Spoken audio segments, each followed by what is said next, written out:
Politicians around the world are trying to gradually reduce the usefulness of cash until they can eradicate it completely. It scares the hell out of governments to have people in control of their own money, at which point you should really ask yourself, what kind of government is that? The whole thing about currency is that you don't need to know how it works unless it stops working. And when it stops working, everybody needs to know how it works, because your wealth, the future of your children, everything now depends on that. If we go to a future where digital cash is the only form of cash that exists, and I think we're heading in that direction very, very fast. I think within 20 years, people who grow up 20 years from now will never see cash unless they visit a museum. Cashless society. Cashless society. Cashless society. Cashless society. Cashless society. Cashless society. If we go to that future, digital cash, we're at a crossroads because we have to choose between two possibilities. One is digital cash that's run by corporations that act not only as intermediaries in all of our payments, but also act as deputized members of law enforcement for every government and/or intelligence agency and/or dictator who co-opts them to their means. That type of finance takes the worst of surveillance capitalism and the worst of surveillance states, merges them together in this fascist dystopia where every transaction you ever made tells something about your habits, your politics, your associations, your movement, your physical location. On the one hand, all of this data gets collected and shared among all of the intelligence agencies and corporations, or leaked. And on the other hand, if the people in power choose to, they can decide to debank you overnight. They turn off the switch. Now imagine what happens if your bank account is shut down and cash doesn't exist. Well, you can't eat.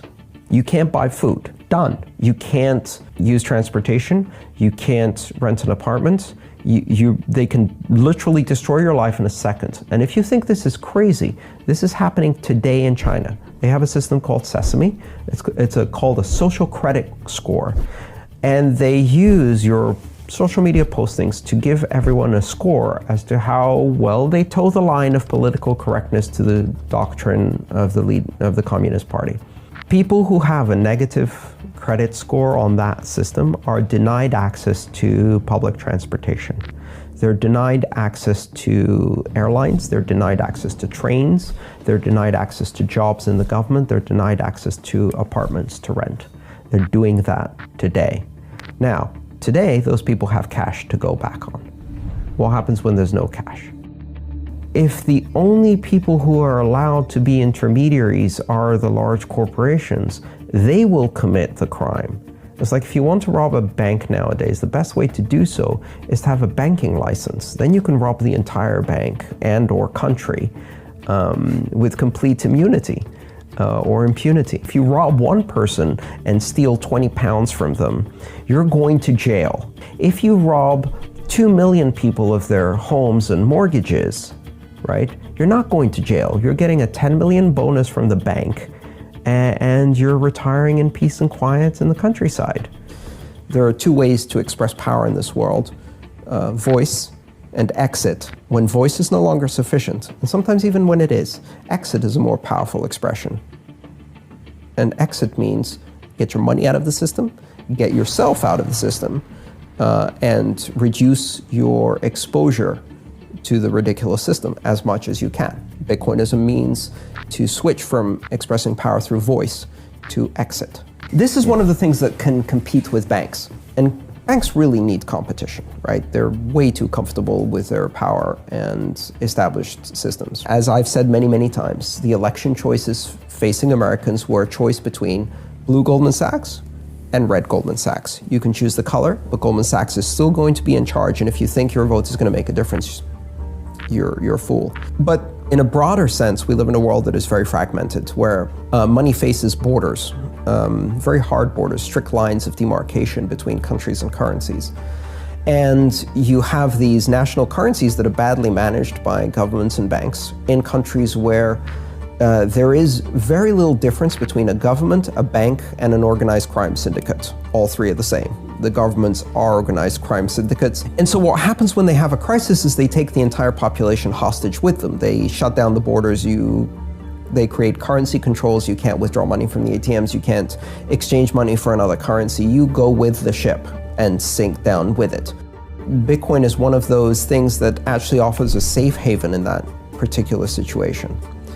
But it also allows people who have never had a bank account to connect to a global financial system. And Bitcoin bypasses all of that. It gives everybody a currency that is open and global. That creates some very interesting conditions in the world. It allows us to create a kind of unified financial system that exists outside of the mandates of government, that is completely private and is very empowering for individuals. And it scares the hell out of governments and banks. It scares the hell out of governments to have people in control of their own money.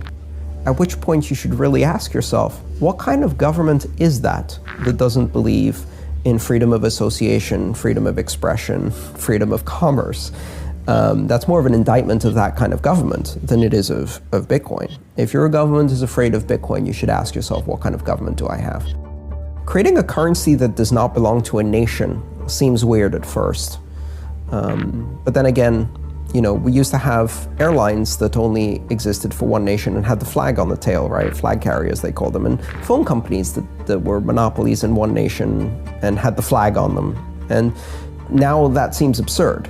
And I think within 20 years, the idea of national currencies as the only option will seem absurd. So Bitcoin is a currency that exists on the internet.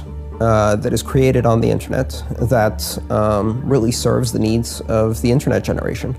It does not belong to any government. It's not controlled by any bank. Bitcoin isn't a company or product or a service. It's an internet protocol. It's a method of communication, just like we say the web or email, and that doesn't belong to anyone. It's a shared common public good on the internet. Bitcoin is a digital currency and payment system that is a shared good, and it is controlled collectively by the participants in the network.